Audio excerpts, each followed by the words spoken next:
ንገረኝ ምንድነው? ሀብል ነው ምን አርግ ነው የምትይኝ? ቆይ አላሳዝንህ?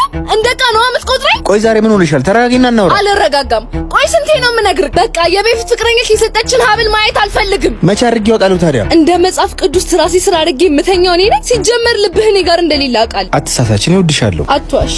በድንህ እንጂ ልብህ እኔ ጋር እንደሌላ አውቃለሁ። ሂድ ወደሱ፣ ልብህን ተከተል። እኔ እንደ አዲስ ወደ ኋላ ለመመለስ እየሞከርኩ ነው። በቃ ግዢኝ፣ ሁሉም ይስተካከላል። ሲጀመር እኔ የእሷን ፍቅር መርሻ ነው እንጂ ያጠመርከኝ ልብህ እኔ ጋር አይደለም። ምን ማለት ነው? እንዴት ነው የምትናገሪ? ያ ሁሉ ክብርሽ እንክብካቤሽ የት ሄዶ ነው? እኔ ብቻዬን በውድህ ባፈቅርህ ምን ያደርጋል? እኔ የምፈልገው ከልቡ የሚያፈቅረኝ እንጂ በድሮ ፍቅረኛ ትውስታ ህይወቱን እየበጠበጠ የሚኖረው እንዳይደለ። እና ምን አድርግ ነው የምትይኝ? መለየት እፈልጋለሁ። ምን?